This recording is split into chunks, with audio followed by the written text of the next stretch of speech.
Welcome, ladies and gentlemen. I hope you're all doing well, and today, my friends, we're back with the Tzeentch vs. Dwarf showdown. It's going to be F-Pod facing off against Trex, the Exalted Lord of Change, coming in with his little buddy. He does have the ROR Lord of Change. Quite excited to see that thing in action. Facing off against the Thane, who's taking command of the Dwarven army, allowing them to go much wider. Obviously quite a bit cheaper than the Dwarf Lords. Now, this is probably one of the most interesting and, in many ways, innovative Tzeentch builds I've seen in quite some time. The meta against the Dwarves. For Tzeentch, I mean, it's been Dwarf favored, but what Tzeentch will often do is use Chaos Warriors to kind of try and stuff you back, and use Furies to dive your backfield and get some big vortexes with like Pit of Shades or whatever, the Pendulum on Kairos.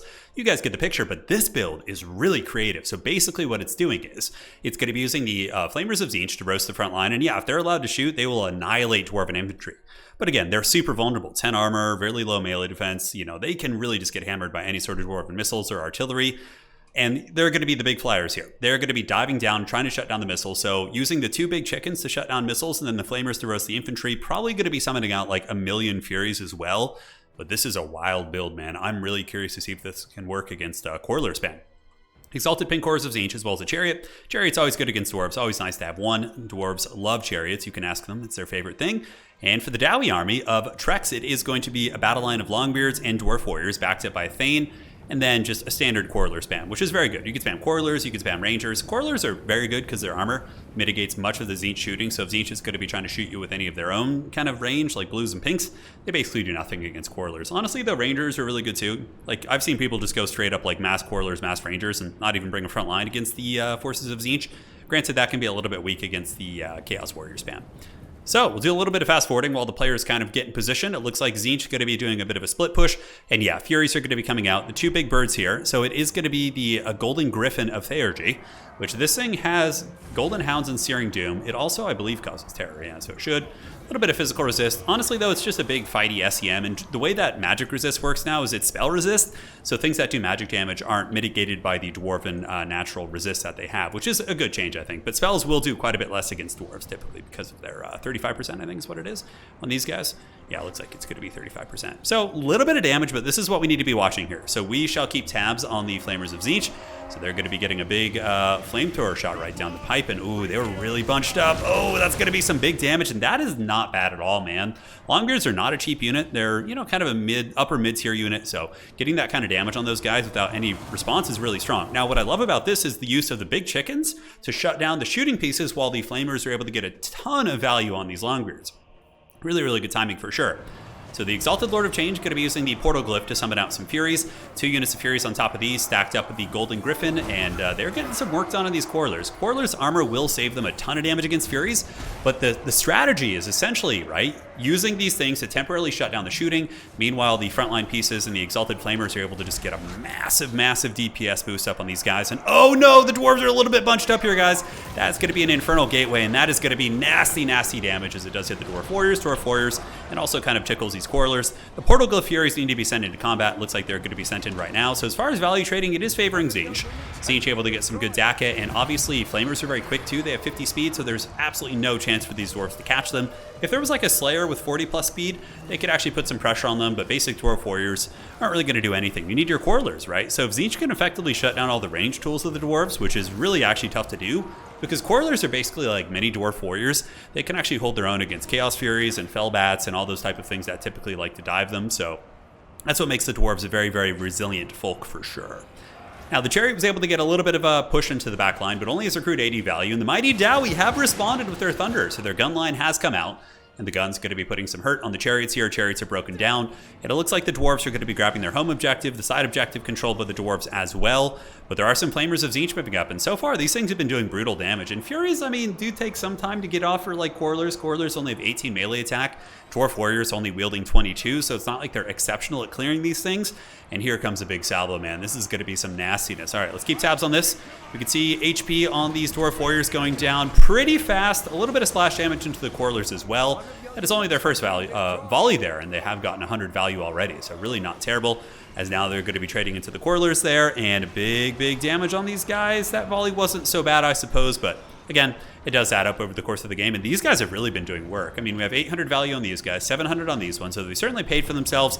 The Tzeentch army ability going down, so using SEMs to blob up on top of missiles, and then using the big Tzeentchian army ability, extremely punishing for sure, as we see the Golden Griffin of Theurgy just going ham in the backfield. Only 400 value, but it is a giant regenerating distraction card effect. So you can pull this thing out. Its shields do still have 700 capacity. It looks like he's going to be using his own bombardment right there. Something, is that the Tzeentch tier 2 ability? Looked like maybe that was a bit of a misclick, I'm not sure. So the Dwarves starting to push back a little bit. We do start to see some Slayers coming out, but Slayer's going to get absolutely just lit up here by these guys. Flamers of Tzeentch doing some serious damage. Exalted Pinks will be excellent against Slayers. They actually have really good combat stats, 31, 39, 32, and they can shoot them from range, so Exalted Pinks are actually an excellent counter against Slayers. As the Flamers are forced back, the Dwarven push coming in with blasting charges, trying to get into the Cookie Jar, which is the Tzeentch backfield. And down on Objective 3, it looks like the Mighty Dowie have been able to kind of secure the point. We do see some Marauders of Tzeentch on their way up, and the Flamers here only gotten 200 value so far, but they should be able to kite backwards and continue to put some hurt into these Lungers here. So the Dwarves are resurgent. They have gotten onto the objectives. Currently, the score is Dwarf favored at 273. In terms of value trading, though, man, FPOD is doing a lot of damage value, a lot. The current existing value on the battlefield, it looks like Tzeentch does have about 9,000, so the Dwarf 7, but Dwarves are very tanky, and as you run out of Winds of Magic and ammunition, it gives Dwarves the opportunity to kind of get their way back into the game. I've had this happen to me with Empire, where I've gone up like 5,000-6,000 value against Dwarves, and somehow they still manage to win on points. It's pretty crazy for sure. But that's how it should be. That's like the whole Dwarven thing, is like enduring and, you know, pushing back slowly. The Golden Griffin here, dropping its hammer on the Thunders, trying to shut down the missile pieces, but as soon as it runs, I would imagine that Trex is going to be able to get his guns back online and get a nice salvo of fire into the Golden Griffin. Down on the low ground, ladies and gentlemen, we see Longbeards moving up, and more Quarrelers, more Quarrelers. A couple of them probably need to be unsummoned. They're very, very beat up here. And we do see a couple overextending Longbeards who are just being absolutely shadow realmed by these guys. Point blank flamethrower shots.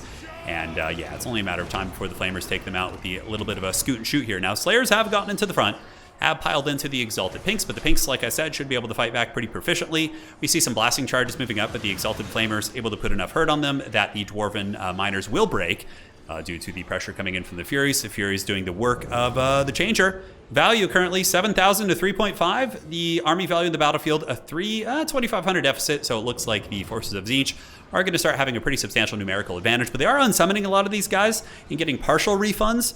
It gives you about, I think, like 400 back, so yeah, there's a little bit of flux as it pertains to the variables that you're seeing up here. So once again, flamethrowers are online. Dwarves desperately chasing them, man, but this is going to hurt pretty bad. It looks like they're just in such a tight formation. Immediately does about 35-40% damage. That is super cost effective, especially against Longbeards. Longbeards aren't like a terribly cheap unit, so being able to get those flamethrower attacks is really, really good. So the Dwarves have secured 2 points. Currently, looking at the score, they'll be winning in about 8 minutes if they manage to hold on to the 2 points, which is not going to be easy to do. Tzeentch is starting to get a really, really big value lead, and I would imagine they'll start bringing out some more heavy hitters once they're able to mitigate some of the range units. I really like the idea of using Furies against the Miners. Miners have god-awful combat stats, like 18 and I think like, yeah, 20 melee attack, 18 melee defense. So you can basically just swarm them, and even something like Furies that have really low melee defense aren't going to die like quickly against Miners at all. I mean, it's a bit of a wet noodle contest. Neither of them hit that hard against, you know, one against armor, one against low melee attack, but yeah, still really good to shut down those blasting charges. More Furies coming, but the Dwarves, guys, are threatening a triple cap. This is getting real dicey in terms of the objectives. And this is like, Tzeentch's build is very focused on value trading, so it's not going to be like exceptional at like holding points because it has to kite back a lot. It has a lot of range shooting. The Dwarves are obviously a much more kind of headstrong forward army. Let's get on those objectives, even if it means getting blasted in the face a little bit. Oh my god, really nice Vortex. That's going to do some big damage, I would imagine, as it's going to hit the Slayers as well as those Miners of blasting charges there. Let's see if we can look at the HP bars. Slayers didn't quite get caught in it, but it looks like the Miners of Blasting Charges did. We do see some Exalted Pink Horrors coming back out. Really cool to see these elite units being used. And they do also have the Arcane Mirth. So what's cool about them is they do give you the Winds of Magic recharge. So not reserves, unfortunately, so it's not like you're going to be getting infinite Winds of Magic, but it still is relevant for sure. Exalted Lord of Change, very healthy. Hasn't really taken too much damage, so still has the potential to get his shields up. On the other side of the battlefield, we see the Golden Griffin, and that's very important with Tzeentch, is to have good SCM micro, or single model micro, right, for these like characters. Because losing one of these big chickens could really swing the momentum of the battle for sure. They are they have a lot of stopping power and are constantly being used to shut down the missile pieces, dive on top of the blasting charges, and it looks like the Golden Griffin is going to be getting in there. And what's a really cool tech about the Golden Griffin that I forgot to mention earlier in today's cast is the fact that this thing has 90 armor. So like basic Dwarf Quarrelers, which are really meta in this matchup, are going to be pretty awful against it, right? Like it mitigates a ton of that type of shooting. So more and more Flamers on their way out. We see the Exalted Pinks trying to get up on the point, backed up by some Marauders of Tzeentch, so we're not seeing any Warriors, anything heavy duty. And the Slayers here are getting absolutely just focused fire down by these guys, man. Really, really impressive stuff as the Exalted Lord of Change continues to cause massive havoc. Essentially, the Tzeentch player is methodically taking out all the different missile pieces with really, really surgical strikes, and that's opening up the shooting and some of the Flamers to really get some, serious work done. But they're going to potentially be in a position where the Dwarves are going to be in a huge point threat range, right? Where they're so far ahead in points that I don't know if Tzeentch will have enough time. We'll have to see. Furies coming in, swarming onto the Dwarven Miners, while we do see the Exalted Pinks battling against the remnants of the Slayers. Only 8 models left down there, but Tzeentch looks like they're going to brute force the Dwarves off. Finally, we're starting to see Tzeentch actually, see its value lead. It's finally starting to really show as the Dwarves are running a little bit dry on resources, and you can see looking a little bit worn down. So the objective is about to flip. We're going to see what this looks like in terms of the objectives. I believe it's still the point where he would win on 2. So we do see that at this point, if Tzeentch manages to hold the 2 objectives, they would win in 8 minutes and 50 seconds, and the Dwarves would be about 10 minutes and 55. So the Dwarves weren't quite far enough ahead to win on just 1 point, which is probably what they would have wanted. I feel like it's going to be very tough for them, and if memory serves, I think on the pre-loading screen, when I was looking at the replay file itself, I saw some Chaos Knights. So I wager we could maybe see some Chaos Knights coming out as like a late-game hammer unit, just to get in there and really just run over the Dwarven advance. So Fury's diving onto the Quarrelers once again, and here we see more Quarrelers coming in to try and push off the Tzeentchian forces as the Golden Griffin moves back there. Golden Griffin will be able to get on top of the Quarrelers, which means the Flamethrowers of Tzeentch are going to be super punishing, and yeah, great value so far. They were summoned once, and it looks like they got about probably 900 value on their first summon, so if they can just pay for themselves against Dowie, that's really good. And oh my god, that's at a ton of damage, dude. That was like 40%. I feel like some volleys do a lot of damage, and then some volleys just like kind of randomly miss. It's a little bit of a weird thing, but here we do see the Furies jumping on top of the Quarrelers here as the old Flamers of Tzeentch continue to put some huge firepower down. Yeah, routing the Dwarfs before they even get in there, man, brutal. I don't think Tzeentch is going to make any big plays up here. They're just going to kind of defend against the Dwarven push, send Furies in to kind of pick things off, summon in a unit of Flamers just to be really secure. The Tzeentch player probably knows that he can win on 2 objectives at this point, so is kind of taking it a little bit easy in that regard, but we will have to see as the giant Golden Griffin continues, man. It's so cool. Like a couple days ago, we got a replay where we got to see like the Griffin, not the Griffin, but the Exalted ROR Bear, like the big Frozen Heart of Winter absolutely dominated Bretonnian against a Bretonnian player who's a high-level tournament player. And now this is a competitive tournament match as well from a Swiss League tournament. And we're seeing like these weird RORs that a lot of people wrote off, like doing very well, which is, that's the spice of life. And one of the cool things about Total War Warhammer PvP is with 23 factions, there's so many dynamics and matchups to explore and different things like that. Yes, there's things that are kind of set in stone, but there's still nuances that even the best players in the world haven't discovered, right? So big shots right there. Dwarf Warriors trying to move up. A little bit of an armor sundering from those Flamethrowers as well, which does synergize, but they should be defeated by the basic Marauders at this point, and a little bit of supporting fire from the Pinks should do the trick as well. So more Flamethrowers coming out, Dwarves extending to their doom as they do chase one thing. The Tzeentch demons are pretty quick. We got 38 speed on these guys, and then we do also have 50 speed on these guys. Looks like in the back here, we do have the Exalted Pinks able to kite back, and these Longbeards, so they do have good capture weight. It's only a matter of time before they get pushed off, and I wouldn't be surprised to see Tzeentch move up and actually take the Dwarfs home objective. I mean, the value differential is pretty stark at this point. It's brutal. 13,000 to 5, 10,000 army value in the battlefield to 6.3 for the Dwarves, so their army is just so much smaller, and Dwarf units, like I said, are very cost-effective. Like, individually, they're very, very, very good at the cost of speed and being able to maneuver around the map, but I don't see them coming back from this. This is going to be pretty brutal. So Flamers are out, Furies chasing things down, no big hitters, but the Dwarves are really being pushed back, and I don't see this position going terribly well for them. The Golden Griffin has just been an absolute hell scourge this entire game. Like, everything that's been trying to deal with it has just been getting, like, absolutely wrecked. There's a couple Slayers coming in. Slayers, of course, will be good against it, but I would imagine that F-Pod will be able to kind of maneuver this bird away, get some value there, as we do see Flamers of Tzeentch continue to move up. Exalted Lord of Change also causing terror and stacking up with the Furies to get that finishing DPS. As, okay, the shields are actually worn down for the Griffin, and you can see how effective the Dwarven Quarrelers are, but really, really good micro from F-Pod this game. He's been able to just get out of range and get into these positions where the Quarrelers can't quite reach him. Thunders are nice. I'm actually a big fan of guns against Tzeentch, even though bows are good, because guns, you can't really dodge them as easily. Like the bows you can maneuver against and, kind of dodge back and forth, but the guns just like are a hard punch that's really, really hard to dodge. And Tzeentch often does bring armor as well, so perhaps mixing in a couple of Thunders could have been pretty helpful. But here, up on the high ground, we do see the Exalted Pinks as well as the Flamers moving up onto the point, and the old Chaos Furies lurking behind them. Now the mighty Dwarven Thane, who's been on babysitting duty here on the back objective, is going to be getting roasted in Warp Flame, but it doesn't do much against SEMs in my experience. So it's probably going to happen is they're just going to focus fire down the Longbeards here. Now they're actually going after the Thane, which is pretty funny. But I mean, he's taking a little bit of damage, but what you're going to want to do is just get your Exalted Lord of Change to go give him the business, I would imagine. Dwarves still fighting well, though, man. I mean, their little pocket of troops back here is getting pushed back, but just showing the tenacity of the Dowie. I mean, most factions, when they've been beaten this badly, would be forced off the battlefield. Probably a full rout, but the Dwarves are really holding in there. So it's certainly some good play there in that regard by Trex. Thane pushing up. Exalted Lord of Change going to make his way in. He's got his big bird cane looking at the score. Currently, Tzeentch will win in about 4 minutes, but it looks like they're going to be getting the capture weight here, which will really speed that process along. And a couple Dwarf Warriors trying to move up, but the Flamers able to kind of get some great damage as the Exalted Pinks hold them at bay. The Dwarves might be able to get up to this point. Honestly, Tzeentch running out of steam a little bit. And this is something that happens with Tzeentch. You'll see them pull ahead in games, and then, they're out of Winds of Magic.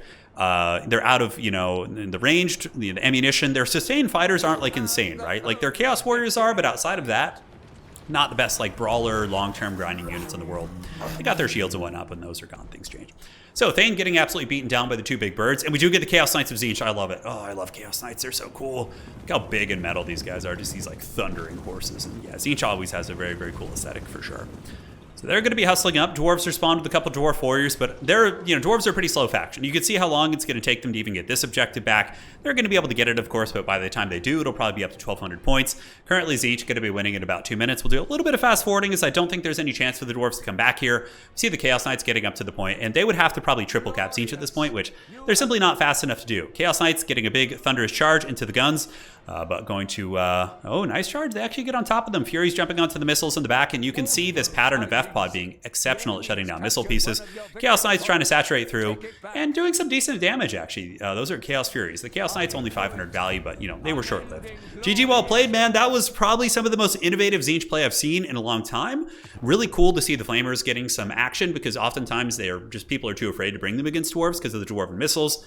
And, again, Dwarves could have had some answers here as well. If they had, a couple cannons, maybe, but cannons could get shut down by the big birds and Fury spamming on top of them. So that's interesting. Yeah, maybe you mix in a couple of Thunderers as well in your build, just so you can really punch down those tools up in the sky. Maybe more Slayers in the opening too for peeling. I don't really know. I'd have to play it myself to figure it out. But well played to both these players.